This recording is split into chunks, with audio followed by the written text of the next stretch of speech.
Welcome to the Quiet Warrior Show, where we help top leaders find their pathway to incredible success and a lifetime of happiness. Here is your host, Tom Dutta, the Quiet Warrior. All right, everybody, welcome to the Quiet Warrior Show. Tom Dutta, like Butta.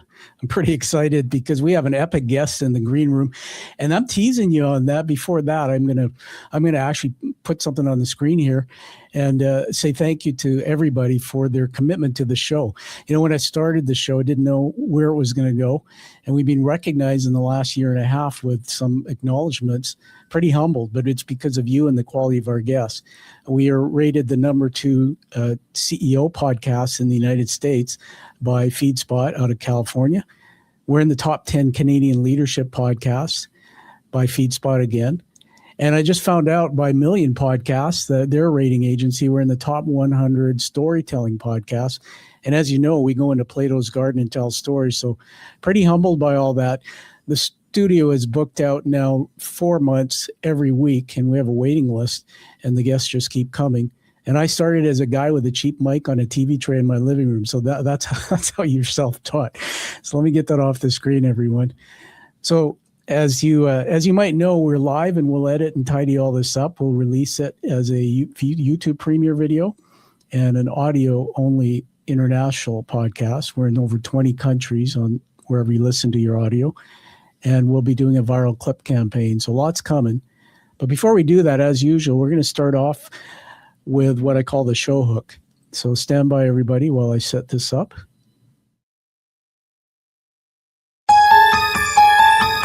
What would it be like to get to know the guest from the inside out?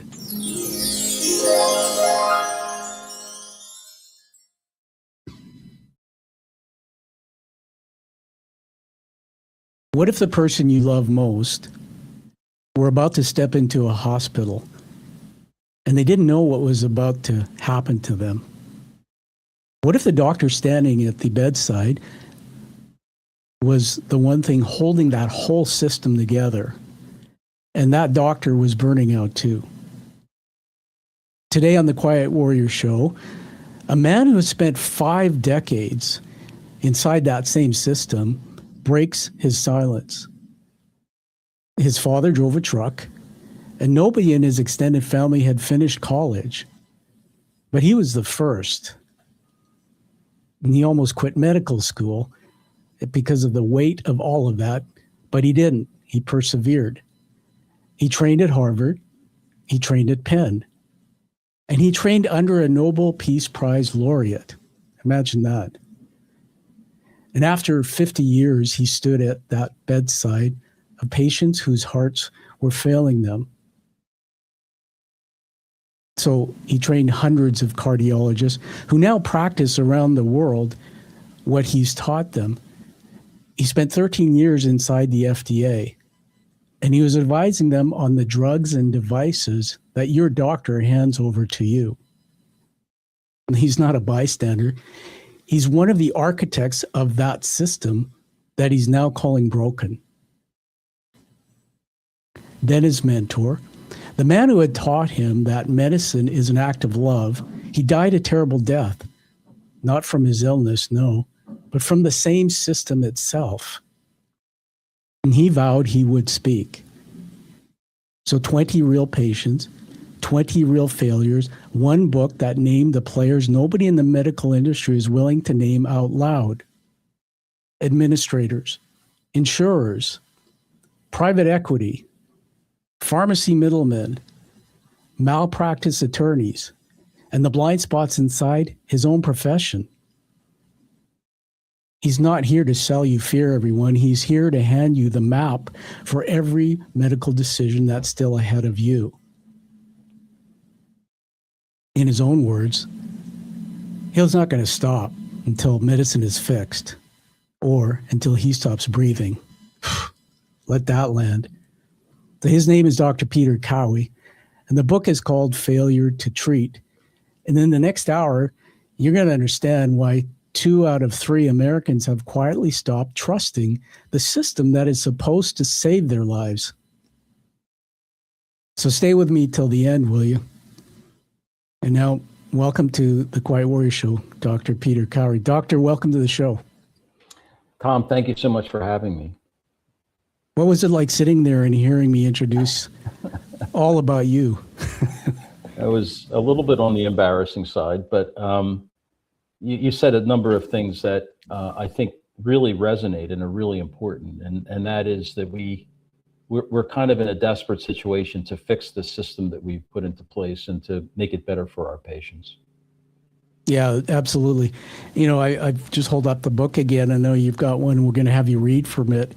There's so much in there, and I've read it cover to cover. But what we're going to do today is go into Plato's Garden and have some fun with you, telling some stories. So you ready to go into Plato's Garden? Certainly. All right. Stand by, everybody. We're going to set this up as well. So put some on the screen there. Here we go. What would it be like to go into Plato's Garden with Peter Kowey? Well, welcome, Peter, to Plato's Garden. And Peter, you're a scholar, so I know you understand Plato. Plato was an Athenian philosopher during the classical period in ancient Greece, and founder of the Platonic school of thought and the academy, from the Greek word academia. And so you can see on the screen there a picture of him and Aristotle kind of walking and talking. And they would talk and have thoughts about their thoughts, something that I believe that we don't do very well. So today when we talk in Plato's, you won't know this, Peter, but I'm going to weave the narrative through three areas. And this will help the audience understand the influences that shaped you in your work. We call it context. So the first is macro, what was happening in the world around you that may have influenced your public work. A mezzo, which is what was happening in the industry or sector where you do your work. And the third is my favorite, what was happening in the personal life, the man himself, that's you. So let's get that off the screen. And so to start us going, I'm just going to throw something out here. So Peter, you begin your book by saying you came to medicine as a complete innocent. I want you to take us back there and walk us into the waiting room of that family doctor with the bow tie and the gentle dogs, because I think a lot of what follows is going to start right there. It was a transformational experience for me to go to see our family doctor. As you said in the very beginning, I had no idea what I was getting myself into when I said I wanted to be a doctor. The reason I did it is because my parents, who took me to the doctor, had such enormous respect for this man that you have to. It's sort of like put yourself in a bit of a time warp. This is a guy sitting in an office, no secretary, no nurse, no appointments. You just sort of went in and got seen in turn. And he did everything. He brought you into his office. He examined you. He gave you your shots. He gave you your pills if you needed them. He was incredibly reassuring, always dressed really wonderfully, in a nice suit, and his manner was amazing. And when we would leave the office, no matter what happened, Tom, my parents would always say the same thing, that they felt better, that they really felt like going to the doctor had made them feel better, even if we hadn't really received the treatments that we were supposed to get quite yet. It was really an amazing thing. He actually did house calls, Tom, and I remember him. He was like a god walking into our house. When he came into the house to see my mom, who was upstairs sick, it was amazing. Yeah, it was incredible.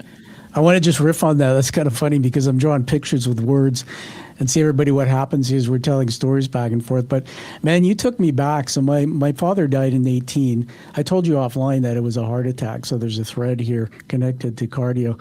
But mom was always sick, and we had a doctor from Guyana, just somebody, Dr. Das, that my mom introduced to. But it was the same thing. Like I used to think that he was clergy. And like if he told my mom take 5 different pills, she'd be on the 5 pills.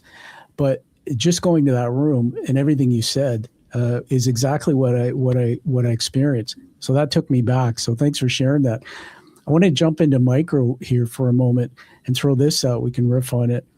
So I said in the intro, your father drove a truck, and nobody in your extended family had finished college.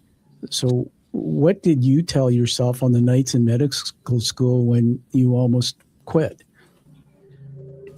I remember specifically thinking to myself that my parents, who had sacrificed so much to get me where I had gone, that if I had gone home and told my father that I was getting out of medical school, I think he probably would have. I don't know what he would have done. It might have been a physical assault, Tom. He was very, very bright man, and he felt like his life had been somewhat compromised by the fact that he just simply didn't have the money, and neither did his parents. He had to go drive a truck for my grandfather, who had a fruit business. He used to go around huckstering fruit off the back of a truck. Yeah. And I remember distinctly thinking to myself, I can't do this because my parents will be disappointed. And so I'm going to try to stick it out. I think that was the primary reason. Who do you think shaped you most, your mom or your dad, or both? It was clearly my mother, because my father was on the road. I mean, he was an over-the-road truck driver, so he was gone for days at a time. I spent a tremendous amount of time with my mom, and she was always extremely interested in my education and helping me with my schoolwork, etc. Yeah, that's wonderful. Hey, what I like about live streaming is we get to experience your life. So there's a dog barking there. We don't care about that. We like that. You told me, what kind of a dog do you have? That's a Portuguese water dog, and he's a watchdog, and he's watching people go past our house and making sure that we know that there's somebody out there. So I was another funny about the book, it's called Failure to Treat. So if you don't give him treats, is that what he feels, that failure to treat? He's going to get mad at you because of that. Yeah, I'm sure he will. All right, I'm going to put something on the screen here and play it. It's got a little sound clip. It's going to create some emotion for you, I know, hopefully positive. And then we'll talk about it for a minute, okay? So just let me add this. We'll tidy this up. Let me add this and tell me if you see it. Do you see that there? Yep. Okay, so let me go and I'm going to hit the play button, and hopefully the sound will come through. You hear the sound? Yep. Well, I'm pleased to address a group in India who's beginning a struggle for better health care and addressing some of the issues we commonly face. The ones we confront in the United States today is the progressive industrialization of medicine. That means commodification of everything about it and proletarianization of the health workers. That includes doctors, nurses, and everybody. And so we're just going to pause it there. Let me come back here and take that off the screen. So before you comment on that, I'm going to throw this thought out to you. That was, I believe, Dr. Bernard Lown taught you, and he taught you from the research I did and what you said, that sitting down in a patient's presence was a sacred act. And when is the last time you felt like a patient treated that way? I want you to just talk about that video clip and anything you want to say about him, because I think he was pretty special to you, right? He altered my life, certainly for the better. He was the most influential person in my professional life. Wow. It's really kind of hard, Tom, to put into words what he meant to the medical profession. This is a man who spent his entire career making sure that physicians remembered why they took the Hippocratic Oath and what it meant.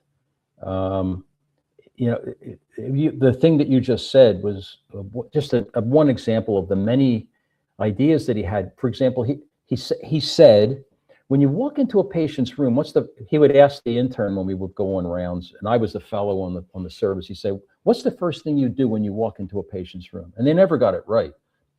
They would say, well, walk up to the patient, examine them, blah, blah, blah.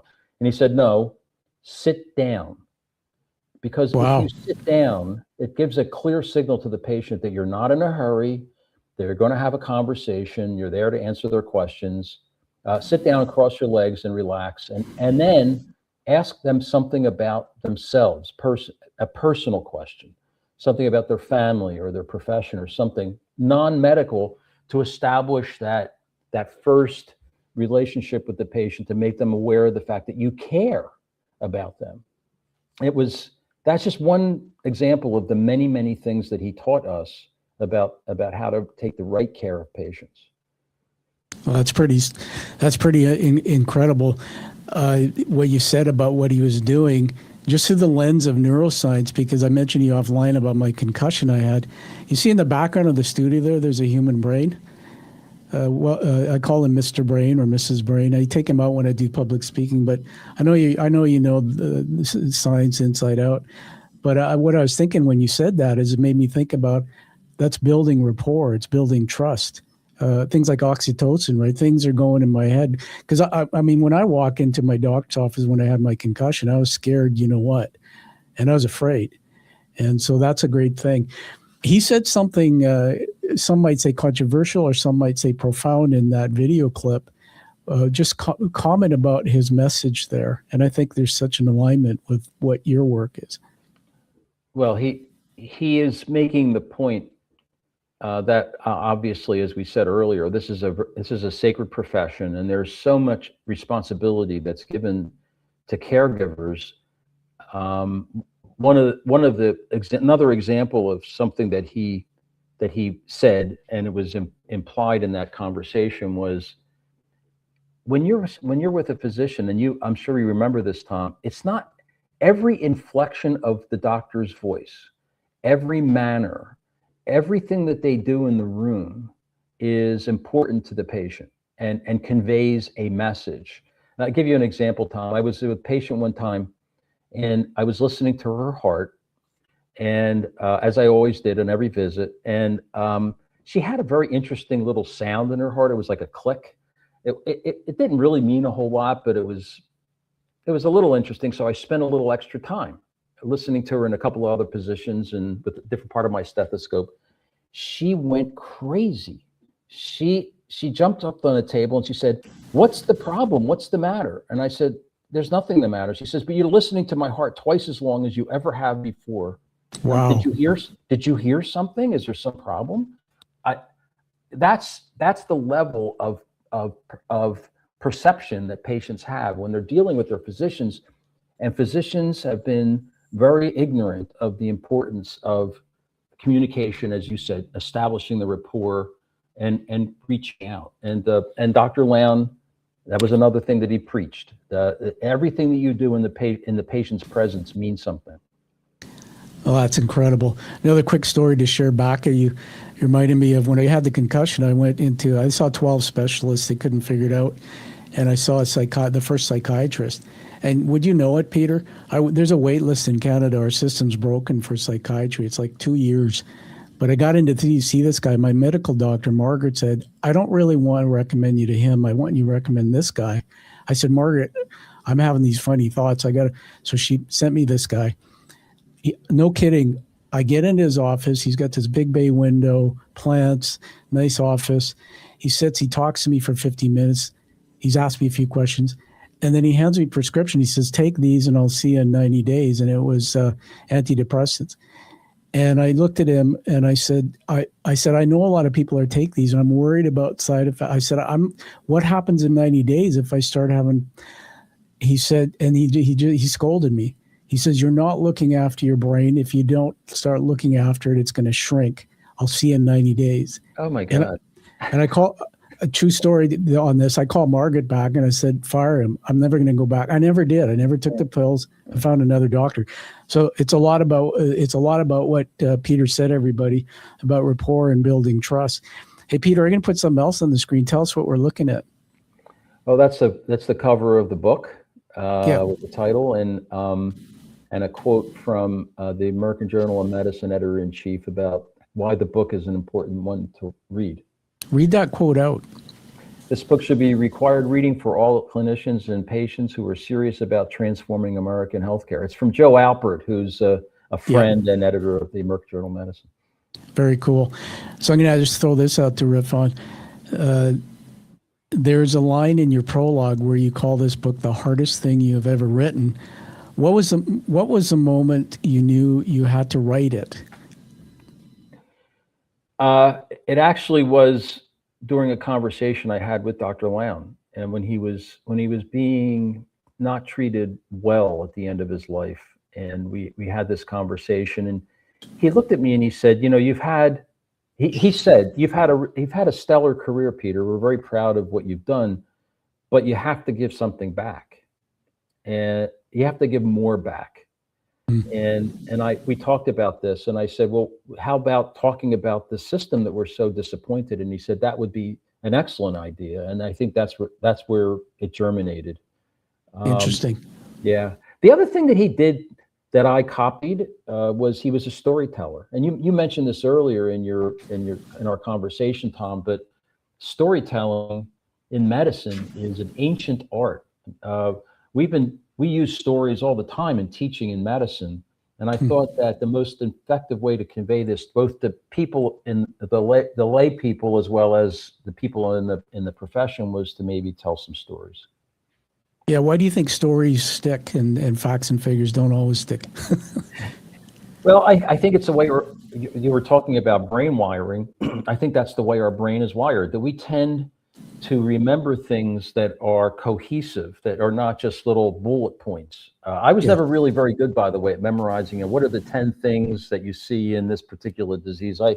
I would never did well with that stuff. But if you related it to something else that I was familiar with, as I did in the stories, it tended to stick.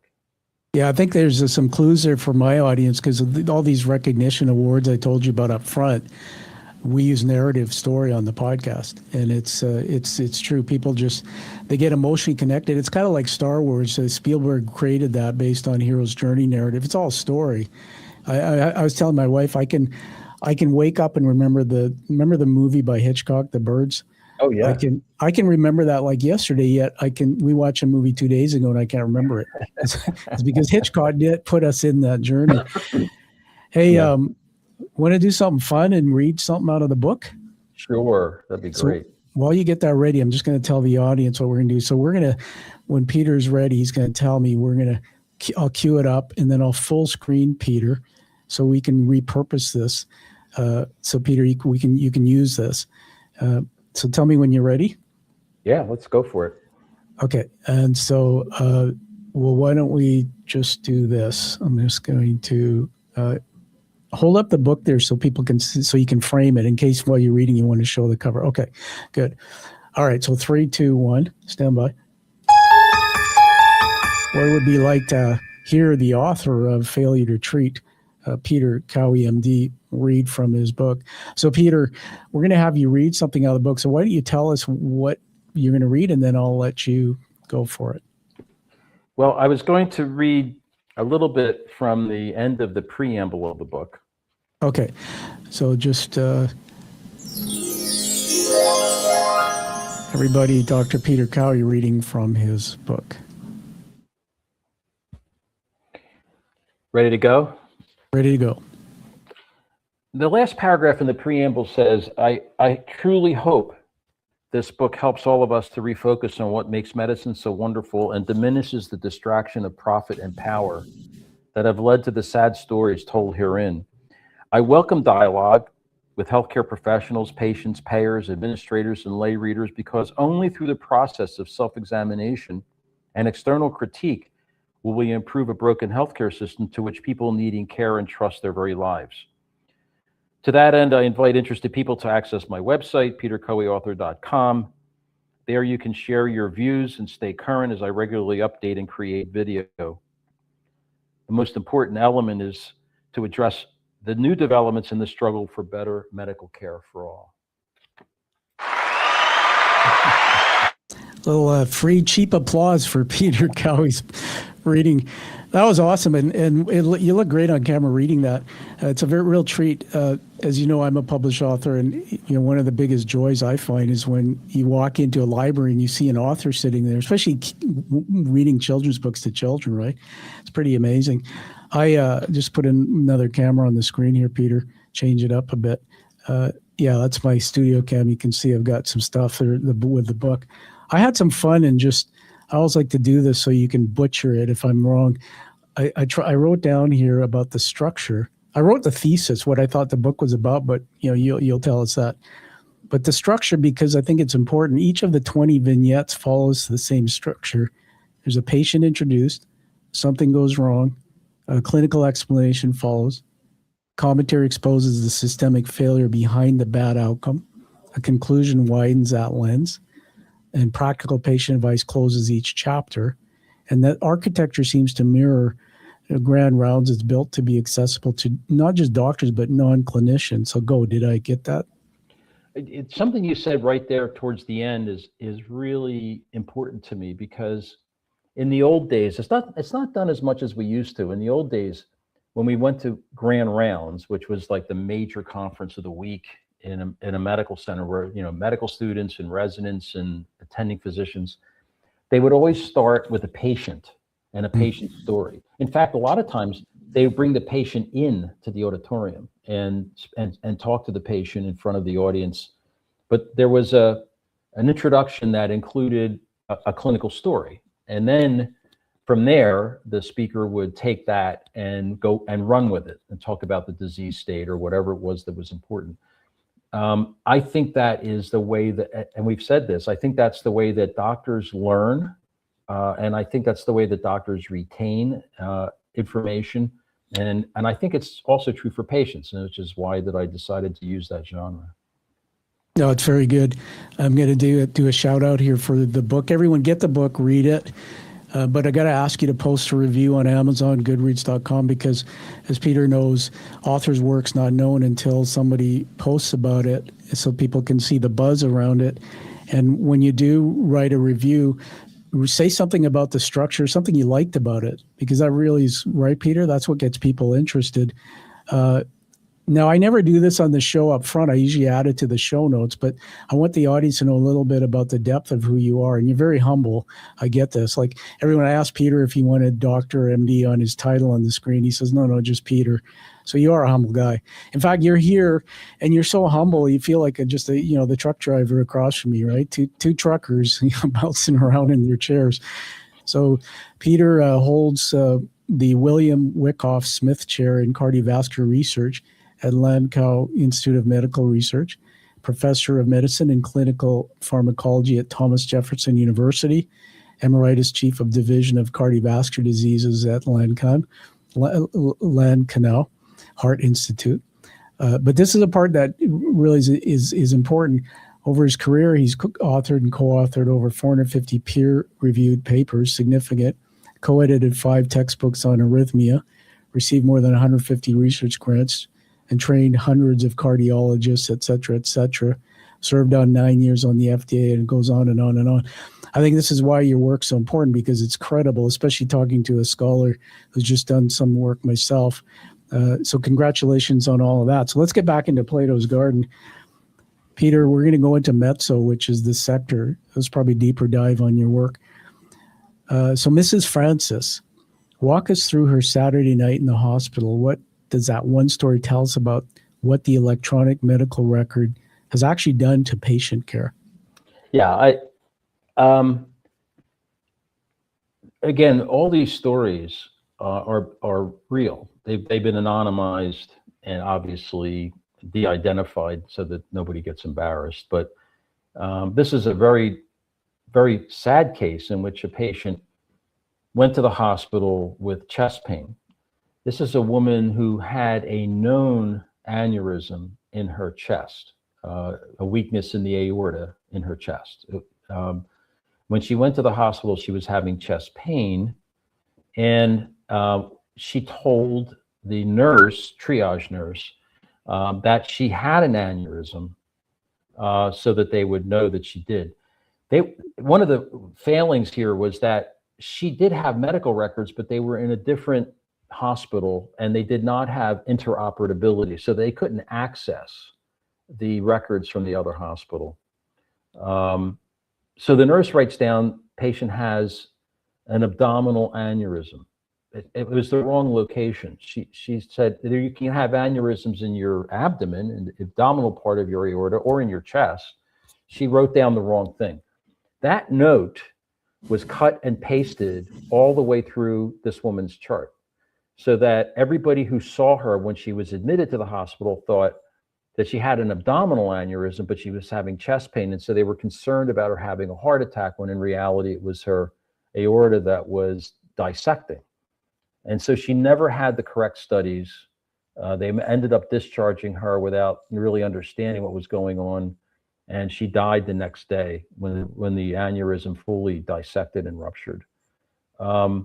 It was an example of failing of the electronic medical record and not allowing and not making people continue to interrogate and ask things and depending on what's written down in an electronic record. It was a major disaster, obviously. Wow. Yeah, I mean, I remember when I was reading that part of the book, I was just shaking my head. I think about also how busy the doctors must be. And, I have a lot of friends who have been in your profession who don't get a lot of sleep, and, the world's crazy. And then you have to, I mean, it's almost like I spent some time in my exec career in the sales force where you use CRM systems and you have to document all your notes, and you never do it right. And you always say, okay, I'll park my car on the side of the road or do it tonight before bed. Tell me, how do you, in a routine as a doctor like you, how do you populate that? Do they have voice recognition now? Do you think it works well? Well, there's several different ways that people do it. One is with voice recognition. Another is using templates. When I was really busy in clinical practice, I continued to dictate my notes because I really felt that I wanted to personalize all of them. That's something else that Dr. Lown taught me to do. But one of the things that's happening, Tom, that's really frightening is that, yes, doctors are under a tremendous amount of pressure to see many, many patients, and they just simply don't have all the time they need for documentation. Unfortunately, a lot of people are now beginning to use AI. Now, there's nothing wrong with using AI as long as it's carefully supervised and edited. But what we're seeing now are a number of mistakes in the chart because people are using AI without editing. And I think it really is there's a potential here for even more harm from the electronic record. Yeah, it's very interesting. I'm self-taught with AI. I use 3 different LLMs, and I took a course to learn how to prompt. I didn't realize that when you use AI, most people don't, that it's like working with an employee saying, I'd like you, Peter, to do this task. You have to prompt it, but it speaks a language differently. So I can't even imagine in your profession how you would create prompts and instructions to make sure that doesn't happen. But looking ahead 10 years, maybe that'll be improved. Let's get back in here to Plato's. Another story. So a mother and father race towards a hospital and the emergency room door is locked. In your book, that is Baby Epps. Private equity had bought the hospital. How did American medicine become a place where the ER just closes? Isn't it amazing, Tom? I mean, it boggles the mind. So, as you know, there's an increasingly large number of hospitals, most of them smaller hospitals, that are closing. And they're closing or limiting their services because they're not generating sufficient revenue. This is happening in rural areas where there's a lot of elderly people who don't have very good insurance, but it's also happening in the inner city where there's many Medicaid patients and patients who don't have any insurance whatsoever who are frequenting the hospitals, and those people are not turned away. They're treated, they're admitted, but the hospital has to eat the bill. And the other thing that's happening is that medical insurance companies are continually ratcheting back on the amount of money that they pay for patient care in the hospital. So and then the cost of care itself is exploded. Yeah. The cost of drugs, the cost of operating, the cost of equipment. You take all this together, it's a formula for disaster. So I don't know if you've seen this or not, but almost 50% of hospitals in the United States right now are operating in the red. No, I didn't know that. Wow. Yeah, they're trying to make up the difference with philanthropy or what they have in their holdings, but the truth is that day-to-day operations they're operating at a loss, and we're fearful that with further cuts in what Medicaid is going to pay and Medicare that we're going to see even more of this. So what happened in that story was that an affluent couple moves to a rural area, has a baby that needs medical care. They had already anticipated this and said, well, the hospital's only a 5-minute ride away. We're in good shape. But when they went to that hospital, when that baby was sick, the ER had been closed, and it necessitated a much longer process of obtaining care, and the baby didn't make it. Wow. And unfortunately, that's becoming a much more frequent story in our country. Yeah, my goodness. I have a lot of guests from across the border. We're in Canada, Western here, Vancouver. But I also work both sides of the border, and I get the system. I'm not sure if you have a view of Canada. You can comment after, but I just throw this out to riff with you. When I had my concussion, a couple of years after, I was coming out of a parking lot and somebody rear-ended me. It wasn't a big deal, but it felt like a wave of energy through my brain. My brain literally shook. And that's what they say. Once you've had your first one, sometimes you can be sitting on a tour bus on a bumpy road. And I walked into literally 4 blocks from my home into Eagle Ridge Hospital here, 4 hours sitting in ER. Nobody saw me. So I literally left. And my vestibular was out. So I went back to the neuroplasticity clinic where they helped me the first time, and they saw me right away. When I was there, Peter, the place was full. And there was an elderly gentleman on a gurney out in the lobby, okay? And there was 2 nurses and this guy who looked a male nurse. They were arguing behind the counter. This is a conversation almost verbatim. He says, "What's that guy doing out there? He's been there more than 45 minutes." She says, "Well, blah, blah, blah." He says, "Well, you know the new rules. We can't leave them out there more than 45 minutes." You know what she says?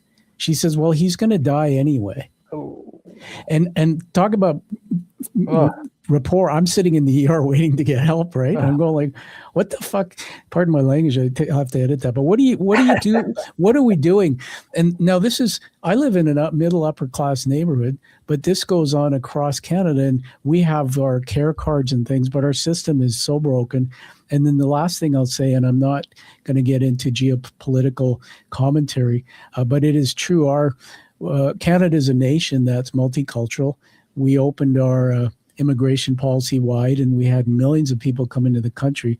So you see a lot of people in the ER that are that are immigrants that don't necessarily have the right service and support.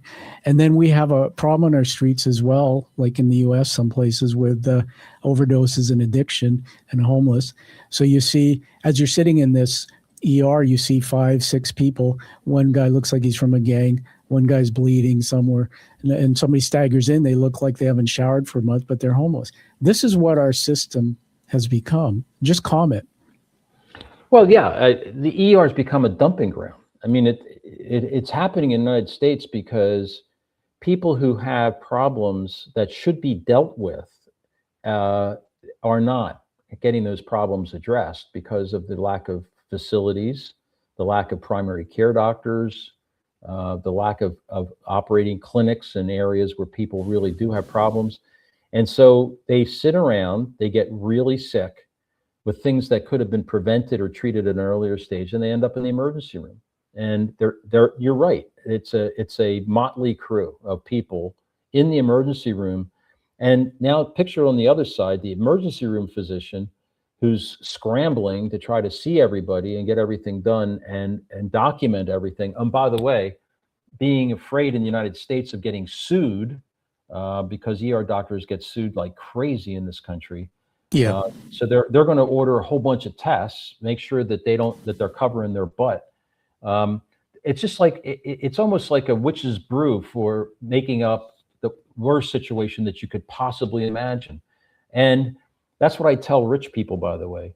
You know, rich people think that they're going to get off well. You know, I don't need to worry about this medical care crisis. You go to the emergency room, you get in line, baby. I mean, you're going to sit there. Exactly. You're going to sit there like everybody else if you get sick and you go to the ER. If you think that you're going to get better care because you have a lot of money, you're crazy. And so it's all of us are in this boat, Tom. It's not just the poor people. It's everybody in our country who really needs the help. You know, I really appreciate your perspective, and I don't disagree with anything you said. You know, I just want to do critical thinking and connect dots. So everybody, we're meshing it all together so you can get a deeper understanding of Peter and his work. But Peter, I just completed a doctorate degree at Middlesex University in London. And I don't say that for any applause, but the university midway through went through a major restructuring. And the business and law faculty where I did my doctorate, they cut half their staff. And you could feel the stress. Now, what's interesting is in Canada, there's been big press releases. Two of our universities laid off 12,000, 20,000 staff. Another article the CEO published about the budget deficit of 25 million. Now, we're a country of 40 million, and you're 350, so you can do scale there. My point is that I come from banking and insurance and finance, and I've been through 11 mergers, transactions. So I'm a turnaround CEO by trade. Everywhere you go, every sector, every industry at some point hits the wall, and they have to blow it up and recreate it. And in the university I was getting my doctorate, they brought in new leadership, and they're going through pain, but they're trying to fix it. So would it be fair to say that what your book says so well is what the roots and issues are, that it has to be rebuilt or reconstructed in some way? I couldn't agree more, Tom. We spent in 2022, we spent $5 trillion on healthcare in the United States. $5 trillion, more than the GDP of most countries in the world. That's huge. Right? I mean, it's an amazing amount of money we're spending on healthcare, and we're getting nothing for it. I mean, people, no matter who you talk to in this country, nobody's happy. Patients aren't happy. Doctors aren't happy. Nurses certainly aren't happy. They're underpaid and abused and overworked. How could we be spending that much money and not have it go in the right direction?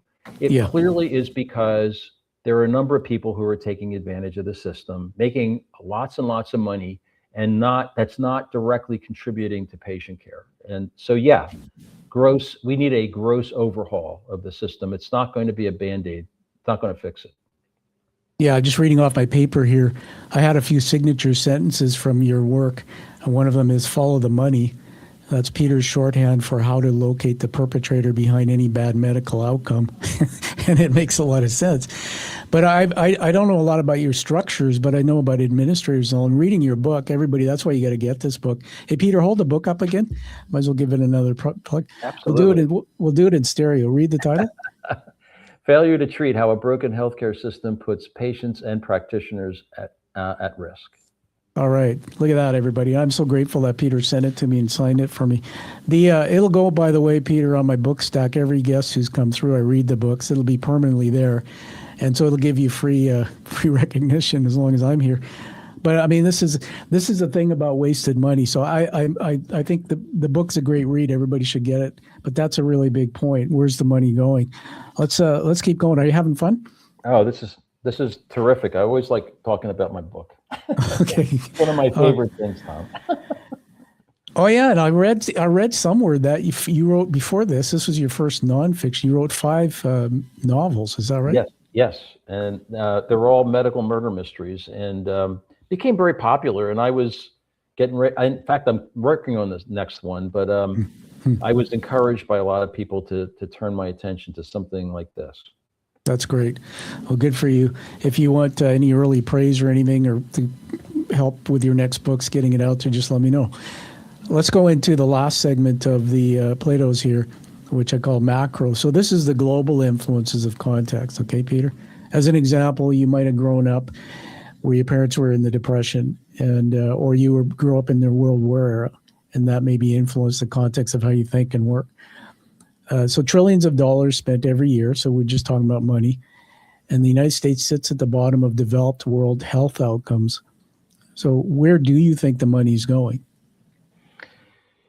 Well, it's definitely going to big pharma.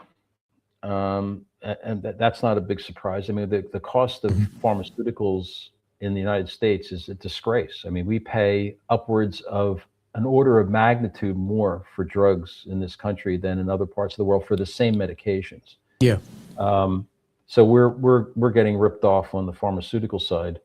It's also going into the hands of into the pockets of private equity as they continue to purchase healthcare organizations and systems and hospitals. There was one here in Philadelphia, Tom, called Crozer-Chester, which is a 3-hospital health system that covered a very large geographic area south of Philadelphia that was bought out by a health equity company and then bankrupted with the intention of using the assets and putting the money into the pocket of the people who had bought them in the first place.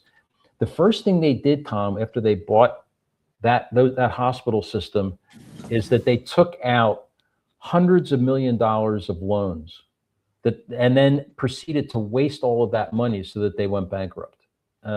Goodness. So it closed, the hospital system closed, and those people in that area now have no access to acute care whatsoever. So that's another place it's going.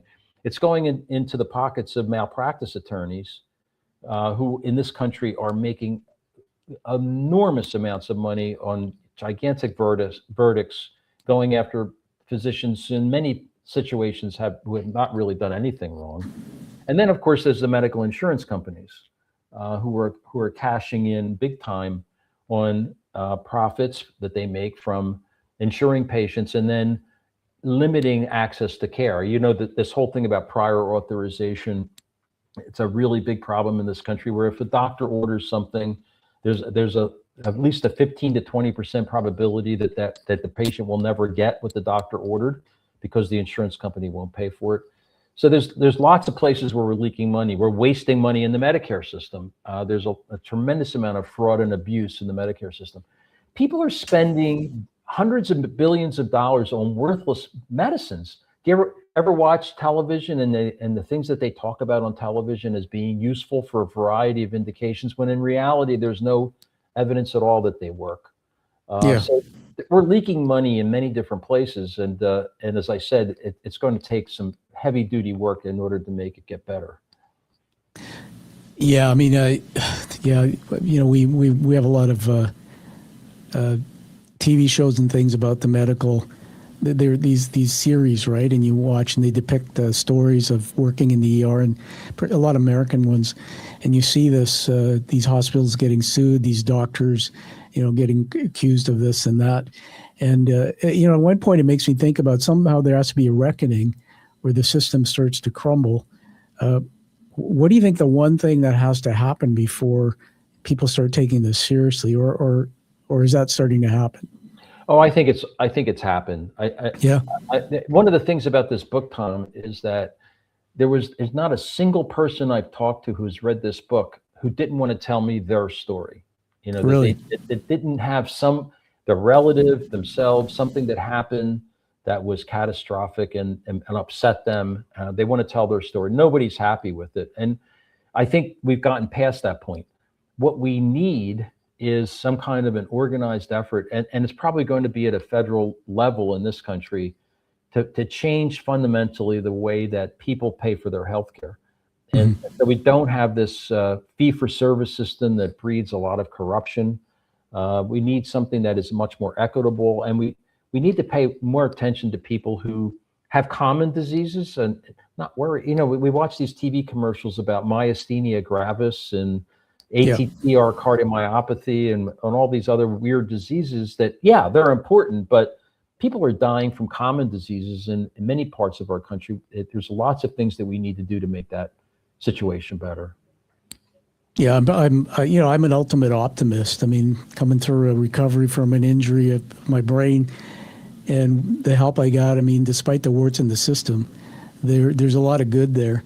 But we honor you because it takes people like you to come out. I call you a trailblazer.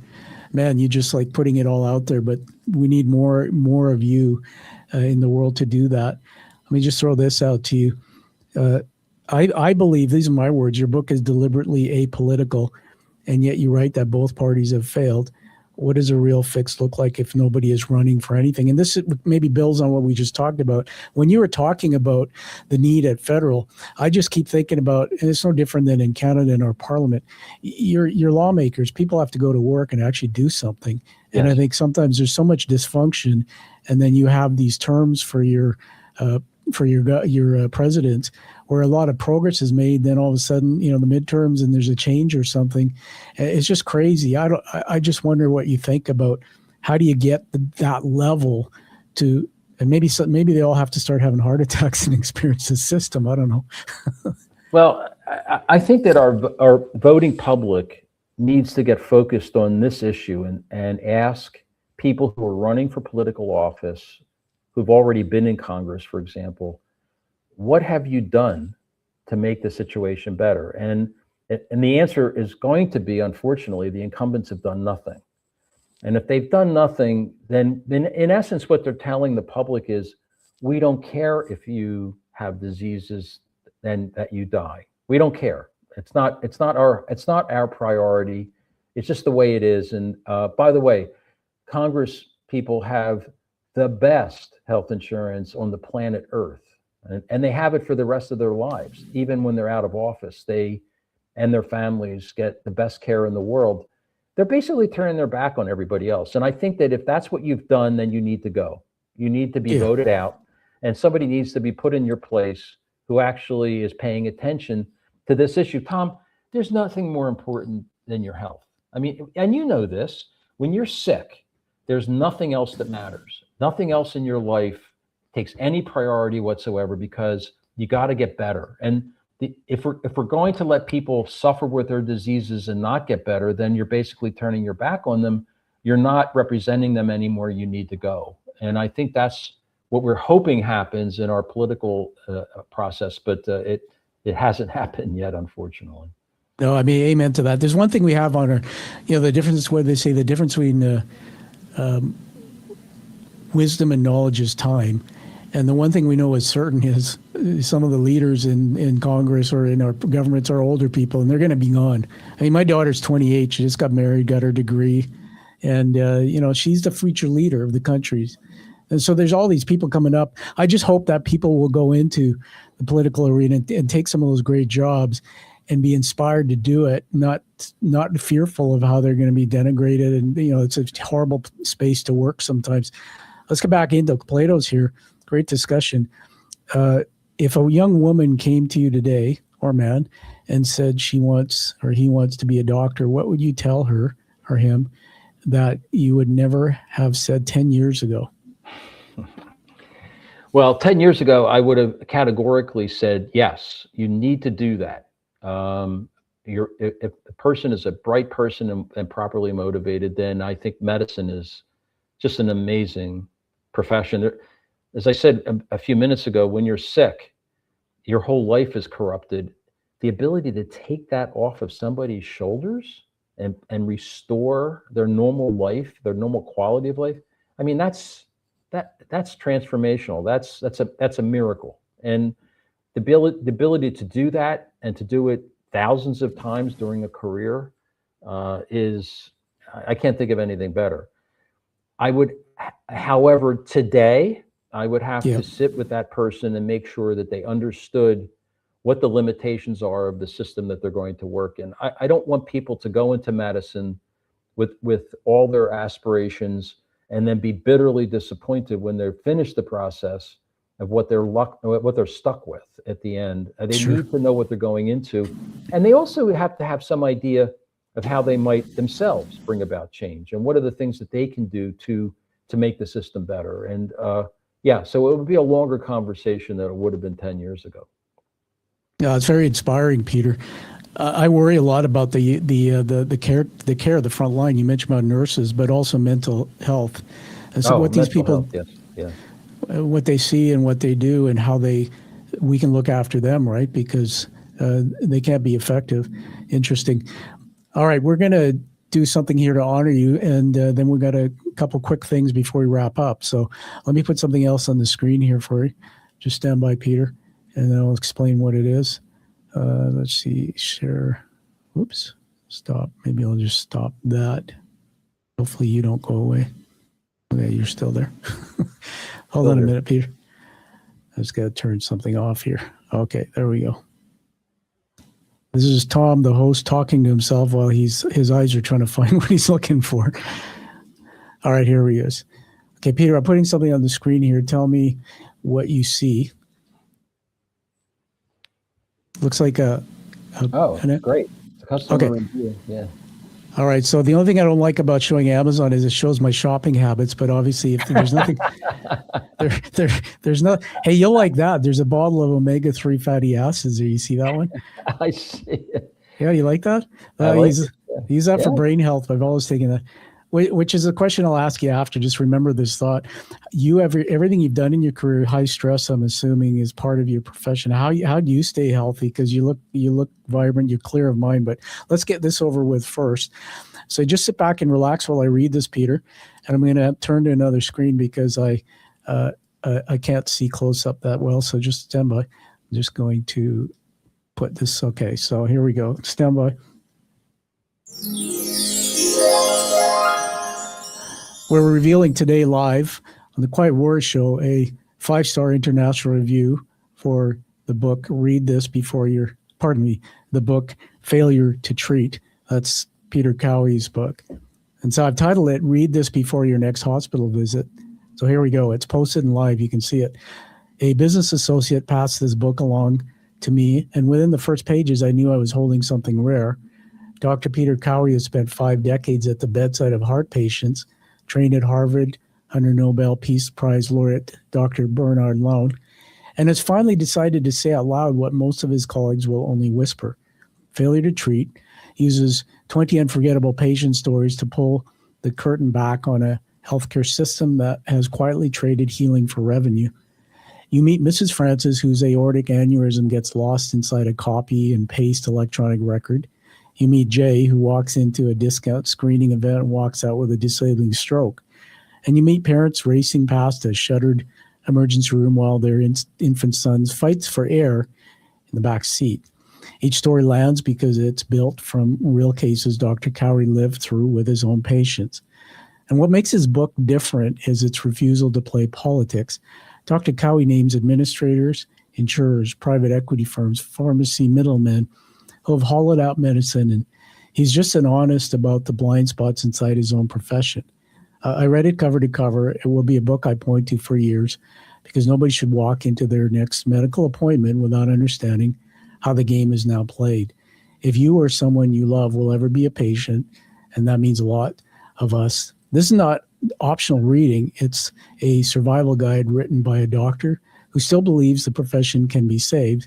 So buy it, read it, hand it to someone that you care about. Congratulations, Dr. Kowey.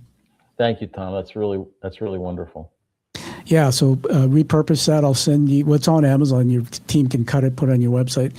Tell us how you've stayed healthy just as a cardiologist who understands the heart and the systems. Well, it's all about staying active and exercising, and keeping and moving. I always told my patients, every single patient I ever saw, that there's never been a study that's ever been done in which exercise hasn't improved something. Cancer patients do well when they exercise. Stroke patients do well when they exercise. I'm sure you exercised during your rehabilitation. Staying active is obviously very important. And I mean, all the other stuff, controlling your weight and making sure your blood pressure is good and all that, very important. But I think of all the things that the one thing that I can really encourage people to do that really has a lasting effect is to stay active and exercise. Well, there you have it, everybody. That segment is worth listening to. We'll probably make a viral clip. Stay active, keep moving. Peter, now that we're friends and we're forever connected, I hope if you come to Vancouver, I live in a place called Port Moody, not far from downtown, and we have what's called Burrard Inlet. And I literally walk out of my house and I walk the trails, and it's around the inlet. And you can get in a boat and sail to Asia through that inlet. But that's how I stay active. And my wife, who gets up every morning, is in the gym at 6 before she goes to the bank job she has. So we both buy into that. So thank you for that. Going to throw another question out at you. We're not in Plato's anymore, but this is a segment called The Unwritten Chapter, just to have some fun with you. So Dr. Lown is still your North Star. If he were sitting in that empty chair today and could give you one piece of counsel for the fight ahead, what do you think he would say to you? Dr. Lown had a term that he used called technocrat. And what he meant by that is that physicians, the thing that physicians have done, the thing that they have done that has probably been the most harmful is that they've been seduced by technology.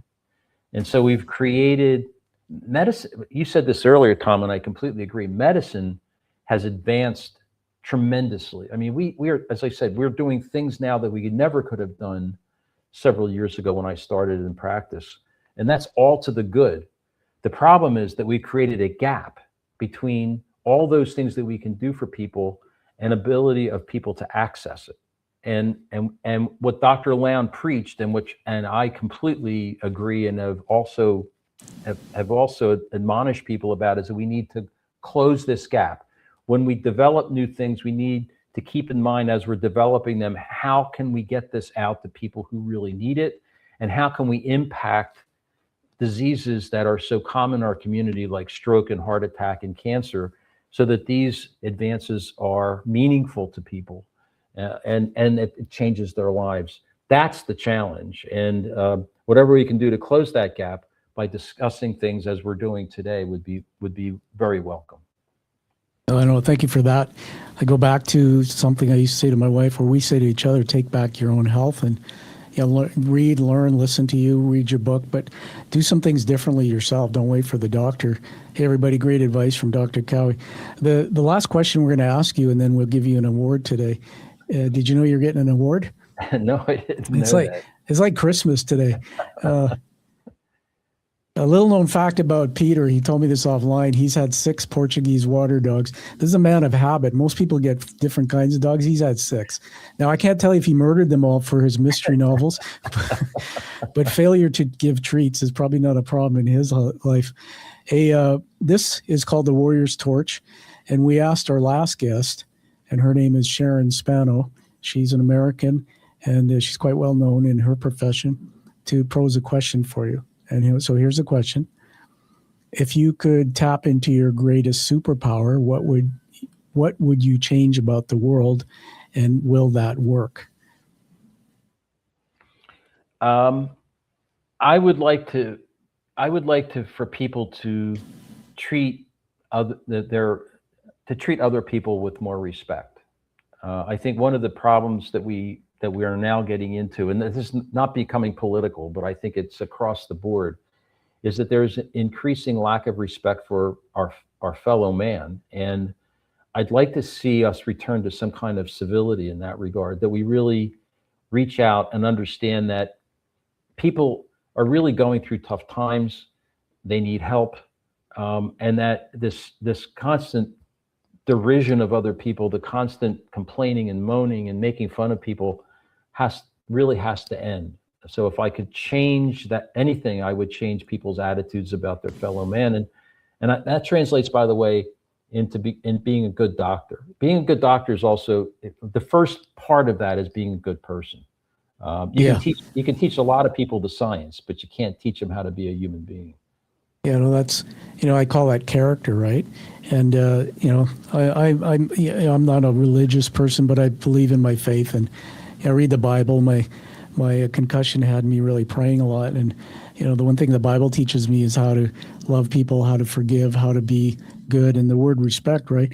What's interesting is in my own work, in my doctorate, my thesis was titled "The Quiet Revelation: Unfolding Identity in a Complex World." And one of the things I really dug into was also psychology, and how can we have this relational dialogue, you and I, if we're not hearing each other and seeing each other? Because I really believe, Peter, that what lies in the quiet space between us, that's where new knowledge is created. If I don't listen to you and hear you and create safety and respect for you, you're not going to talk to me. And so you're absolutely right. And way to go on that thought. So why don't you give us a question to ask the next guest? I can't tell you who it is. Make it universal, something interesting at the end. What do you think? I'll just write it down here. I would like to know from the next person, if you could change anything about the medical care system in the United States, what would it be? What would you change? Okay, I'm just writing on my paper here. So if you could change, if you could change anything in the medical care system in the United States. Medical care system in the USA, what would it be? Right. Well, that's interesting because tomorrow is the next. I usually don't do 2 interviews in a week, but we had to move one for scheduling. And she is a very accomplished person. You'll see the interview, and she is in the United States. So it's going to be very relevant to ask her that. So let me just move that off the screen. And now we're going to give you an award, and we'll get offline your address so we can figure out how to get this to you. I hate to tell you, Peter, but I sent one of these out to another guest, and it got through Canada into U.S. Postal, and the guy got my envelope, my guest, and he said somebody stole the award out of it. Oh, no. So hopefully we'll find a better way to make sure that doesn't happen. So have you heard of challenge coins? Yes, I have. Okay. So for the sake of the audience, I do this each time because not everybody knows. So I'm going to add that back. So you can see this little card comes with it. So the history of the challenge coins, they surfaced in World War I era. Peter, the practice of carrying coin designed specifically for a unit was popular with the armed special forces. And carrying the coin at all times and presenting it when challenged to prove affiliation with that unit resulted in a number of consequences for those who couldn't produce theirs. A most popular required the coinless soldier to buy a round of drinks. And apparently that practice continues to be popular today. And my father was in the British Army. He was born in Fiji, and they enlisted him, came in, was in the Canadian Forces. He was a commanding officer. And then he became a drunk and went into AA. So he had an AA coin. These coins are around the world in different areas. So I had these hand-painted and crafted when I started the show. I didn't know how it would go. Wow. And they're made That's in really your cool. country. Yeah. And thank you. So you got the image of the show, but on the back is Joseph Campbell, the hero's journey narrative. Wow. The journey you've taken, which is finding the pain and the warts in something and coming back as a teacher. Very nice. So Very nice. congratulations and welcome to the Quiet Warrior community. Thank you, Tom. It was a real pleasure spending time with you. Yeah, let me take that off screen. For my job for life is to amplify your voice, and but we are friends now. So, Peter, on that note, anything last you want to say to the audience that you haven't said, and where they can get a hold of your book and stuff? Well, the website's peterkoweyauthor.com, so Okay. that's easy. I did this whole thing not to sell books. That's not my goal. My goal was to use the book to educate, because I think that if we can get people to understand what the issues are, it's going to be a whole lot easier to make them better, to change them. But the first step is understanding and education. And so I'm really grateful for what you're doing, because you have amplified that message, and I think it's going to do a lot of good. Okay, what a great message, education, and we're going to amplify that for sure. This will be part of your legacy. So everybody, find your true passion, like you definitely hear from Peter, and purpose, and live the life you deserve and desire.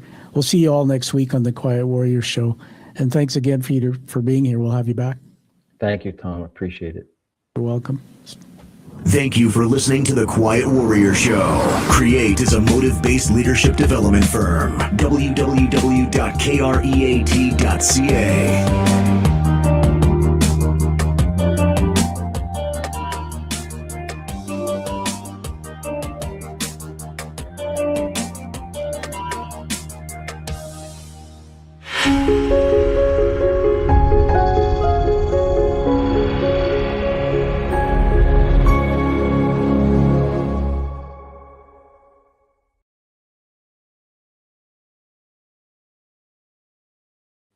Okay, stand by, Peter. We're just still online here. Take this off.